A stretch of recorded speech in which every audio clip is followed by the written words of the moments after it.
我雇了一名资深的果树管理专家，帮我来照看后院果园。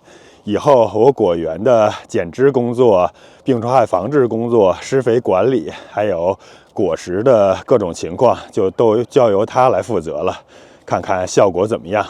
我先拿果树的修剪来测试一下，看看这棵3主干的自然开心型的桃树，看看它对我修剪的结果怎么看。先找一个合适的位置，给果树拍一张照片，帮我看看我这棵果树的修剪情况怎么样，是不是合理，还有哪些地方需要改进。如果改进的话，这几天是不是可以？好，照片还有指令都交给他了，咱们等一会儿看看他怎么说。你好，我是果树种植专家。看到你提供的图片，在给出具体改进建议之前，为了能够针对你的具体情况提供最科学的方案，我必须先向你追问以下关键信息：一，请确认这棵树的具体品种，例如桃、油桃、李子、杏。从树形和枝条特征来看，这非常像是一棵桃树或油桃树。二，您具体的地理位置在哪里，或者 USDA 耐寒区。三，未来1周的天气预报如何，尤其是否有寒潮、严重冻害。你说的对，这是一棵桃树，我在的地区是7区。未来几天的天气你可以自己查一下，后边大概是后天有零下5度的气温。这是一棵位于 USDA 7区的桃树。您提到的后天有零下5度、-5摄氏度的降温，是目前指导我们实操的最核心变量。结合现在的季节，3月中旬，在此给出具体的研判与操作指南。一、气象风险与现状分析，物候与冻害风险。在7区的3月中旬，桃树通常已经打破休眠，处于花芽膨大期甚至露红期。-5摄氏度的低温、倒春寒，对已经萌动的花芽具有极高的致死风险。修剪现状确认。如图所示，这棵桃树目前存在严重的结构问题，顶端优势过强，中央直立的土长枝、水不勒子完全占据了主导，没有形成桃树必须的开心型 open center 结构，内扛光照严重恶化。二、短期干预措施，针对即将到来的降温。核心结论：绝对不要在这几天降温前进行修剪。实操逻辑与步骤：一、推迟修剪以保留容错率。-5摄氏度的寒潮极大概率会冻死一部分甚至大部分花芽。如果您现在进行重剪，去掉了大量枝条，剩下的花芽如果再遭遇冻害，今年将面临绝收。必须等到寒潮过后，评估花芽受损情况，切开花苞观察内部子房是否变褐发黑，再决定修剪力度。受冻越严重，修剪越要轻，以保产量。二、避免伤口冻害。修剪产生的新伤口在极寒天气下容易导致枝条抽干、组织冻死或诱发瘤胶病。三、紧急防冻。当前首要任务，相比于修剪，这几天更应该做的是防冻。建议在降温前夜，如无大风，使用专用的防霜帐 （frost blanket） 或厚重的透气织物，将树冠包裹起来，一直盖到地面，以困住地热，或者在树根部覆盖厚厚的覆盖物 mulch 保温。三、中长期规划。寒潮过后的修剪方案，等这波低温过去，气温回暖且稳定后，约降温后的3到5天，请立即按以下步骤进行结构大改造。假设花芽存活尚可。一、落头开心最关键的一句，桃树必须是中间空的，您需要从树冠中心部位找准那几根最粗、最直立向上的主干枝，直接从基部分插处或强壮侧枝上方整体去除，强行把树冠打开，让阳光能直射进内扛。二、确立主枝骨架，在去掉中央直立之后，选留3到4个向4周自然张开，角度约在45到60度之间，分布均匀的侧枝作为未来的主枝、骨干枝。三、清理多余枝条。疏除主枝背上直立的土长枝、相互交叉摩擦的枝条以及病枯枝，对于保留下来的结果枝、去年生的中等粗细枝条，如果过长，可以轻微回缩短节。四、伤口保护。中央主干距除后留下的巨大伤口，必须涂抹果树专用的愈合剂 pruning sealer， 防止真菌感染和水分流失。他刚才读的那个水不勒什么条子，应该指的就是水条，也就是土长枝。看看上边那3根特别粗壮的，其实那种理论上说是应该去除的。而且他后来他也说了，因为后边这边倒春寒特别严重嘛，跟我预想的是差不多。我等倒春寒过了之后，原本是想着等它结了果之后，再把上边的这种粗条看一看，给它截掉。我看看他如果建议我倒春寒过后早一点结，我也可以遵照他的。还有这边也是，这也有3个，其实应该留这特别短的或者特别细的这种横着生长，至少45度角以下的，这样呢能让它把中间展开。不过刚刚我只给了他1张的图片，我怕他可能图片分析的不太好，因为我刚才的角度是可能这边的某一个角度，所以3开心型远处的那个他不一定看得清楚。而且这样看，从图片上看，确实是这开心打开的不够，越往上呢越往中间收缩。我又给你从另外一个角度上传了一个图片，这一次你把需要修剪掉的部分给我在图片中标记出来，这样的话我能更直观的根据你的指令做修剪。我会在倒春寒过后，或者是等到果实坐住的时候再做调整，你觉得怎么样？我用的是 Germinate Pro 的模型，所以它响的时间稍微会长一点，我们稍微等一等。收到您的新图片。首先，我需要坦诚地说明，作为 AI，我目前无法直接在您上传的图片上划线或做视觉标记。不过，这张新角度的照片非常清晰，结合背景参照物，我完全可以用文字为您做一个精确的虚拟标记。关于您提到的修剪时机，倒春寒过后或做过后，您的判断一半正确，一半需要纠正。以下是基于果树生理学的详细研判与操作指南：一、现状与修剪时机分析。关于等到春寒过后，非常正确。正如我们之前讨论的，面对即将到来的-5摄氏度低温，现在绝对不能动剪刀，必须等这波寒潮彻底过去，气温回暖且稳定后才能操作。关于等做过后再调整，需要纠正。针对结构性大剪，如果您打算做结构性大修剪，比如锯掉中间的大粗枝来打开树冠，绝对不能等到做过后，因为到那时树木已经消耗了大量储存的养分去长叶、开花和结果，此时再把大枝锯掉，会造成严重的树体衰弱 （energy shock），导致剩下的果实长不大，甚至大量落果。最佳时机，寒潮过后，花芽膨大，但尚未完全开花展叶的这段窗口期，即晚休眠期到萌芽期。二、虚拟标记与修剪部位指南，结合图2参照物。等寒潮过后，请站在拍摄这张照片的位置，按照以下参照物进行修剪。一、核心任务：打开开心型，切除中央直立枝。目标定位，请看树干分叉后的正中心区域，有一根相对粗壮的枝条，径直向上生长，在视觉上刚好挡住了背景白色房子的屋顶，靠近烟囱右侧区域。操作：这就是典型的破坏开心型结构的中央直立枝，请沿着这根枝条往下找，找到它与主干或主侧枝相连的基部分叉处，将其整个锯除剪掉。这一剪子下去，树冠中间就彻底敞亮了，阳光才能照进内堂。二、清理背上水不勒子土长枝。目标定位：观察向左侧延伸的主枝，靠近绿色铁丝网立柱那一侧和向右侧延伸的主枝，在这2根主枝的背上及枝条的正上方，长出了多根像天线一样笔直向上、细长且没有分叉的枝条。操作：这些是土长枝，只消耗养分不结果，请将它们从基部贴根剪除。感觉他对这个图片的理解还是有点问题。确实是，光从这种平面图形来看，比如现在我们看到这个角度，它会把中间的那个枝当成向上的土长枝，所以这角度呢还确实是个问题。这样看就不是土长枝了，应该找一个比较合适的角度，再给它一个照片。而且刚才他没有读完，他还让我做侧枝回缩，控制高度与触发新枝。我再给他一个从这个角度的照片。我又给你一张新的照片，这张照片你应该能看出我这棵桃树是3主干的自然开心型，并不是像你刚才说的似的有一根直立向上的枝，那是角度的问题。你再仔细分析一下，然后你可以用你的 Nano Banana 模型帮我生成一幅图像，这个图像里你可以把需要修剪掉的部分给我标记出来。看起来这图片照的效果还有角度可能还确实影响他的分析判断，我们可能得多给他照几张照片，这样的话他能从多角度分析。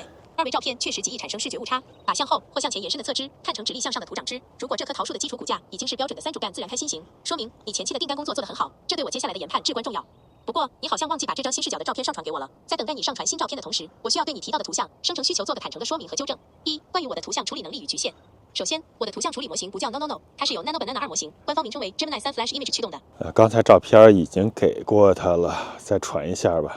他刚才的意思是说，用他 Nano Banana 的图像生成模型，它是可以生成出来，但是因为那个模型是一个图片生成的工具嘛，它会凭空给捏造出很多不存在的东西，所以不能以那个为准。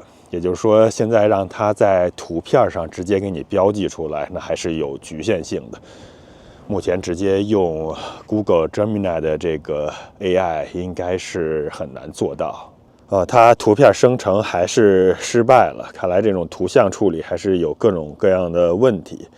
不过我跟他说了之后呢，他给了我一个精确定位的描述，也就是基于我这样角度的图片，他跟我说针对中主干，也就是现在图片里边中间位置的，它是让清理背上的直立枝水条。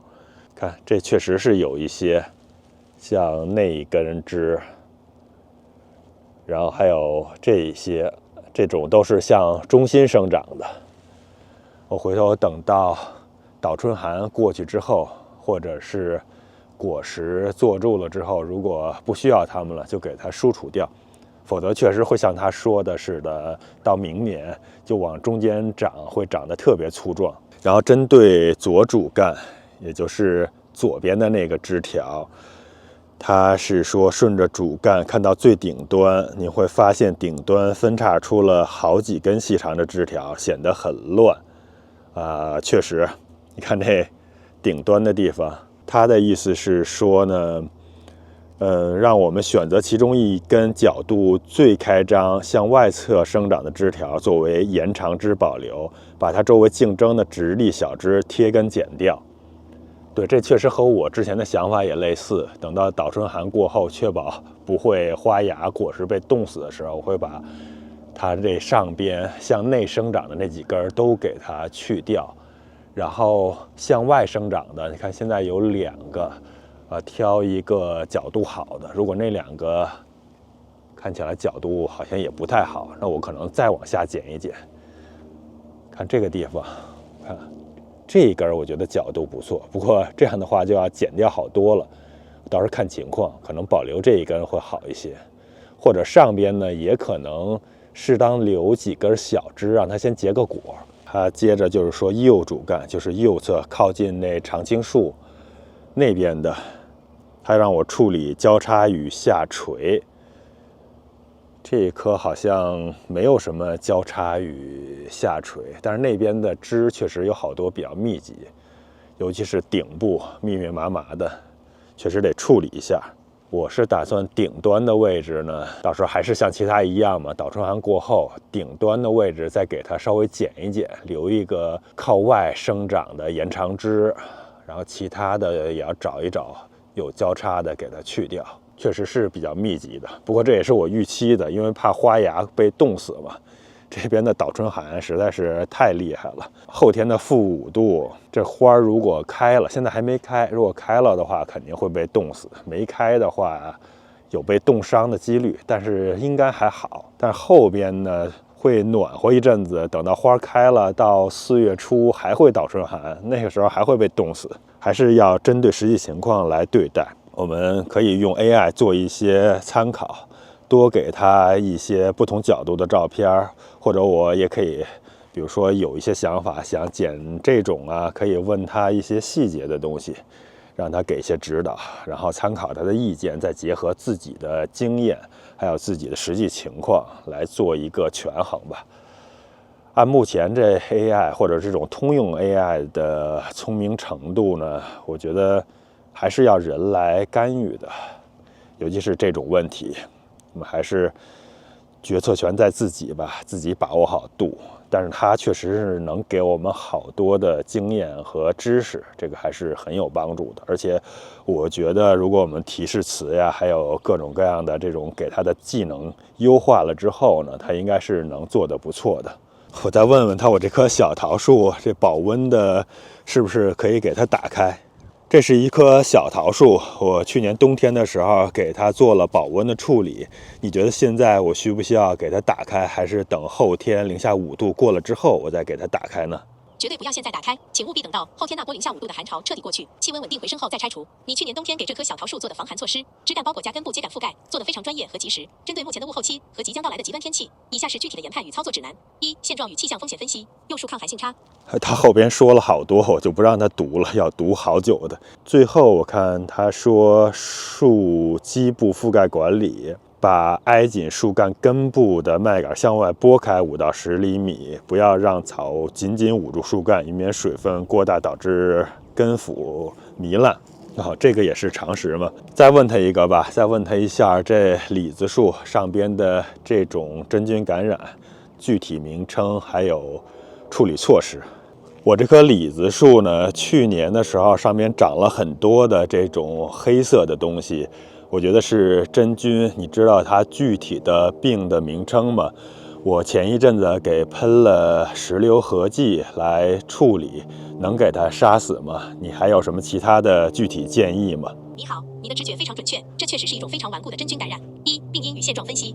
1、疾病确诊，这个病的学名叫做里黑瘤病。我不让他读了，他读得太慢了，我是大概的一边看一边说一下吧。他说这个病叫里黑瘤病 （Black Knot）。这是真菌引起的，李子树和樱桃树常见。然后关于石榴合剂的药效呢，他说思路是对的，但这远远不够。石榴合剂是极好的预防性杀菌剂，它能杀死表皮越冬的病菌，但是它绝对无法杀死已经长出来的黑瘤内部的真菌。唯一的办法就是外科手术式的物理切除，感觉就像肿瘤一样，只能是物理切除了。它是建议在零下5度寒潮过后春季大规模降雨到来之前，把它精准下剪。真菌的菌丝通常会延伸到你肉眼看到的黑瘤之外，就是不能贴着黑瘤剪，必须在黑瘤下方至少10到15厘米。也就是说，像这种的话，就得齐根给剪掉了。然后这儿还有这种小的要剪了，那上边这个枝真的就保不住了。像这种呢，我倒是可以给它剪掉，那种也剪掉，不过要损失好多的花芽呀。确实，好在呢，我这棵李子树的分叉是挺多的，本来也要做一些大修剪。反正就按他说的吧，在黑瘤下方10到15厘米的地方，健康的木质部下剪给它剪掉，用70%医用酒精来擦拭剪刀或手锯，病枝要彻底销毁。也就是说，我剪掉的这些病枝，前一阵子剪下来的这些还没收，要及时给它收掉，否则的话还会继续感染。收掉之后呢，最好是给它烧掉，不要堆肥用。对于那些长在末端的，这就是他说的，直接剪掉毫无问题。但如果长在主干上，你按照向下15厘米原则，可能半棵树就没了。这是我刚才问到的问题。这种情况可以用锋利的刀把黑瘤连同周围的木质彻底挖掉。我看刮掉呢，你需要在花芽露白期到枝条挺长期。那现在刚好就是花芽露白期嘛。看现在能不能看出来啊？这手挡一下，这花芽已经是有一点点露白了嘛。这边的这还没露出来，就刚好是这个时期。生长季的喷药防护，它让喷一些 Captain 克菌丹和百菌清，这边应该也有，但是这些不是有机的。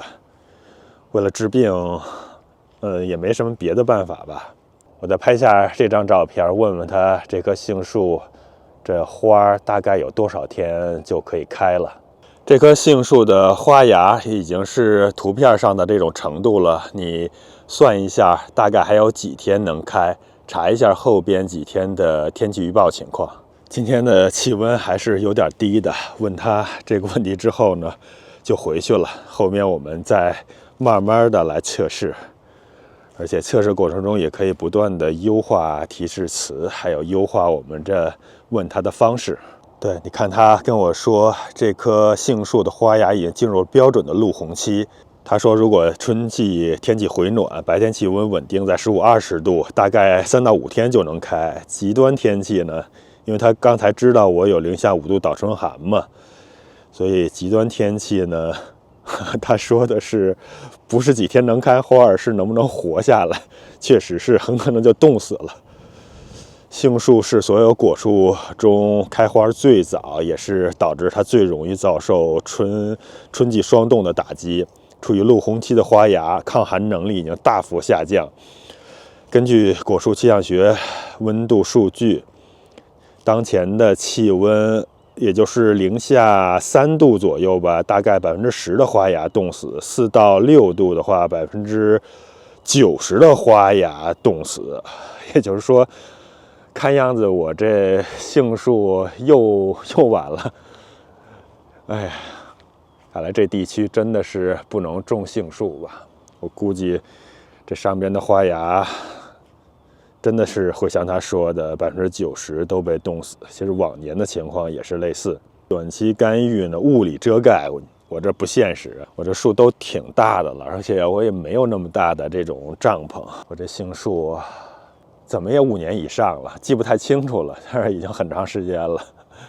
最好的情况呢，就是结了几个杏子，长到一定大小吧，但是最后没做住。5、6年也就是有1次那样的机会，其他的时候都是不是花的时候就完全冻死了，就是刚结那小青杏，很小很小的，那果实还没做住的时候就被冻死了。